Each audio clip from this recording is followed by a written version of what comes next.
Hey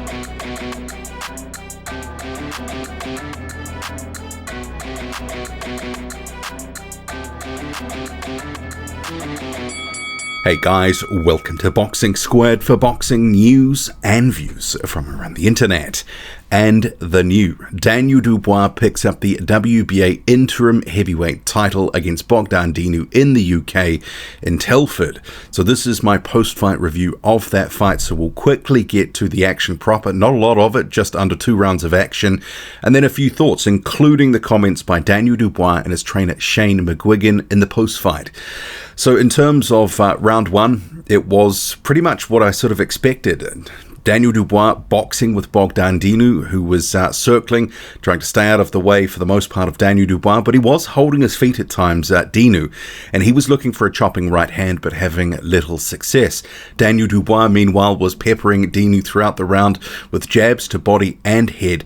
Really wasn't a lot landing sort of flush. There was a couple of cuffing right hands in an exchange towards the end of the round, but it was a clear Daniel Dubois round. But ultimately, the scoring, the judging, didn't really sort of come into this because it was all over lickety split early in round 2, a case of Daniel Dubois. And this is one of the things I said in the lead up to the fight that I wanted to see again, was him letting his hands go, punching in combination. So he let his hands go, and it was the final punch of that catches up with Dinu right on the chin, and that right hand drops Dinu heavily. He cannot respond to the counted out.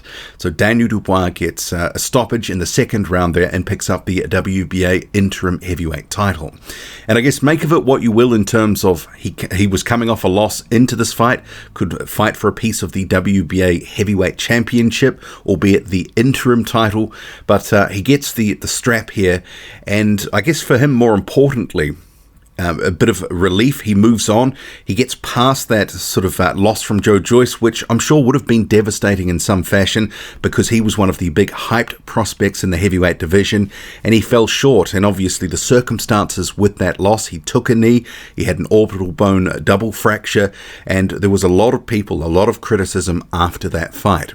But he's bounced back here, and in the post-fight interview, that was one of the first few questions that he did get from Steve Bunce, and he responded and he said, yeah, it has been a rough ride, but he was glad to be back. And he said, look, I've been listening to Shane, that's his coach, Shane McGuigan, and he stuck to the instructions. And McGuigan, he was asked a number of questions as well. He said, only 23, he's young, he needs to go back, rebuild, give us 6 months, a year, you'll see the best of Dan. And he also said in terms of what he wants to work on is using those legs of Daniel Dubois, that he needs to use his footwork, use the ring, and he said he can create and generate even more power with his punches by using his legs, sitting down on his shots. But importantly, in this next sort of phase of his career working with Dubois, he wants to just improve him technically, because he said in a year or so, he will be right up there in the mix with the top guys and hard to beat. And he said, look, I've never had anyone with the power of Daniel Dubois on the pads. And Steve Bunce also asked Daniel Dubois, well, what about the what next? What do you want? And he said, well, whoever, whatever. But then he was asked, what about Joe Joyce? Obviously, Joyce handed him his first professional loss, and he said, yes, I do want to clear that up. I do want to have the rerun. I need to set that right.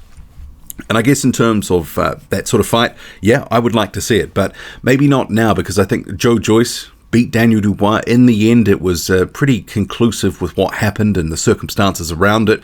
Joyce is, looking at a fight a little higher than where Daniel Dubois and his sort of setup is looking right now. I mean, effectively, let's not blow this out of proportion. It was Bogdan Dinu.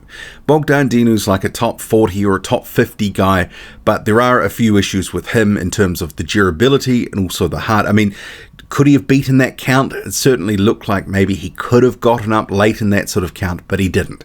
And I sort of thought that the way that this fight would pan out was largely how it did, just to end it a round or so earlier than I thought it would. I thought Dinu would take a few shots and then ultimately it would just take the stuffing out of him and it would be all over very quickly. And that's kind of what happened, just a round or two sooner than I thought. But I do think that Daniel Dubois is going to be facing more of this ilk. I mean, they'll be looking for guys like Dinu who can box a bit, good height, good reach, good jab. They can actually give you a bit of sort of activity, but ultimately Daniel Dubois should be able to pass those tests. And these are some of the tests that he needed to have before having a Joe Joyce. And we talked about the level of opposition, but I guess Razvan Kajanu, Nathan Gorman, Bogdan Dinu, yeah, they're probably somewhere in that same sort of, top 40 to top 70 type mix.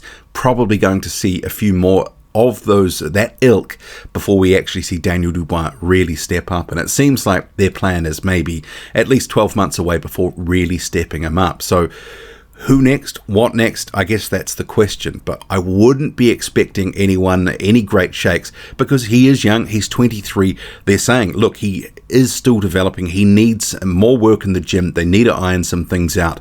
And they're going to, before they step him up, have fights at a certain level. Well, that's what I took from that interview with Shane McGuigan, because we'll see Daniel Dubois probably 3 times in the next year, but don't expect it to be anyone in that sort of top 30 bracket. I mean, maybe the best you might be able to get would be a Christian Hammer at some point, and that's a decent test. The Hammer, the Hammers of the world, they give good work. We've seen that against the likes of Tony Yoka. He made Yoka look a little bit ordinary at times, despite basically losing most of those rounds. So yeah, we'll have to see what's next, but this performance, it was a good night's work. It was what it was. He gets a win psychologically. That's going to be very good for him. You could see he was relieved.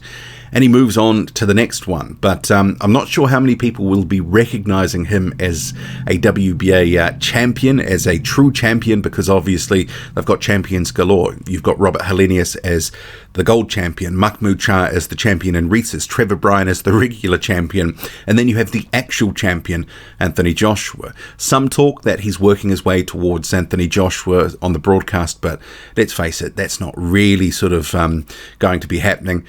He will probably be more in line for a Trevor Bryan fight if that was to occur. What did you make of it all? Drop a comment loud and often. Hit like, hit subscribe, follow me on Twitter, boxing_squared.